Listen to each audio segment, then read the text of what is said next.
Sud Radio Parlons Vrai, présidentielle 2022.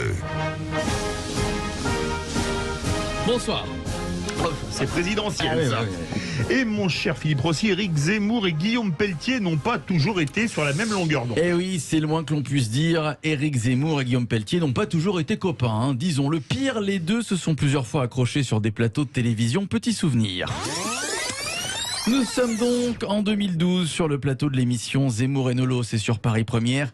Guillaume Pelletier, à l'époque LR, était venu présenter son mouvement La Droite Forte. Écoutez la séquence et surtout la réaction d'Éric Zemmour. Quand je vous entends, je me dis que les électeurs populaires ont vraiment du mouvement à se faire et que les grands cocus de l'électorat populaire de la droite depuis 30 ans, avec vous, ça continue. Vous êtes un sous-Sarko, un pseudo-discours pour séduire l'électorat populaire, mais quand on rentre dans le dur, là, il n'y a plus personne, vous vous évanouissez. Mais pas du tout. Mais si. Et si, et bing, premier accrochage, premier coup droit de Zemmour.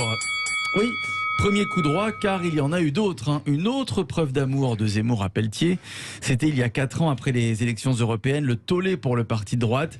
Le fondateur de Reconquête raillait Guillaume Pelletier et Geoffroy Didier. Il écrivait ceci, Éric Zemmour: jadis jeune turc de la droite et désormais les têtes de turcs. Mais bon, Guillaume Pelletier apparemment n'est pas vraiment rancunier, c'est bien, c'est une qualité.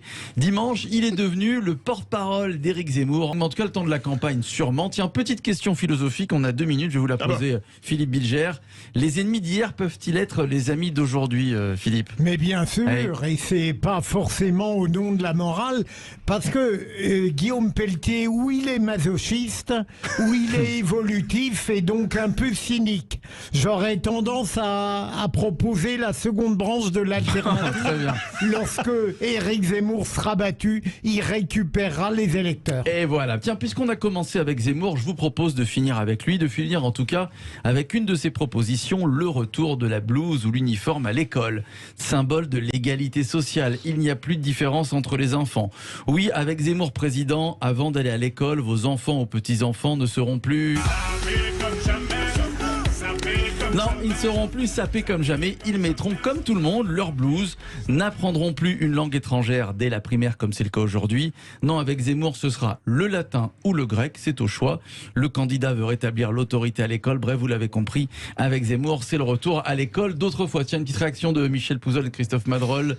Ah là là, l'école d'autrefois, ça vous fait rêver, ça? Mais peut-être que j'aurais pu réussir ma scolarité un peu mieux si j'avais eu Zemmour à l'époque. C'est vraiment, j'ai regardé son programme assez ridicule, mais attention de ne pas tout caricaturer, parce qu'il y a aussi des propositions qu'il utilise, notamment sur l'éducation, qu'on retrouve dans d'autres secteurs de la politique, y compris à gauche. Vous allez voir, regardez bien. Alors, vous allez voir qu'il y a des propositions qui sont... Mais l'uniforme, non. Moi, je suis pour. C'est un vieux serpent de mer. Christophe, dans le micro, c'est mieux. C'est une proposition qu'avait fait François Bayrou, et c'est pas du tout un soutien. L'uniforme et la blouse. Moi, je suis assez favorable. Moi aussi. Pour un retour à une blouse en primaire et éventuellement un uniforme pour les différents collèges. Moi, j'ai le côté Harry Potter Poulvard. Ah oui. Pompidou serait réélu. Non mais en Angleterre, en Irlande. Non, c'est Harry Potter. Oui, mais justement, c'est ce que je voulais dire, c'est qu'en Angleterre ou en Irlande, par exemple, où il y a les uniformes, ça ne gomme absolument pas, contrairement à ce qu'on pense, les différences sociales. Absolument pas. Voilà. Eh bien, écoutez, ce qui aurait été très bien pour conclure, c'était la chanson de Michel Jonas, chanteur de blues. Oui, non, c'est pas faux. C'est pas faux.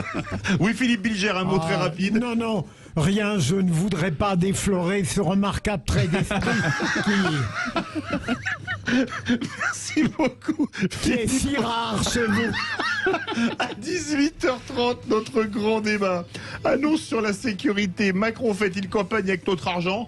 Ah, ça, c'est une majorité. Vous êtes 98% à dire oui. Vous voulez réagir? Le 0826 300 300 et les réseaux sociaux.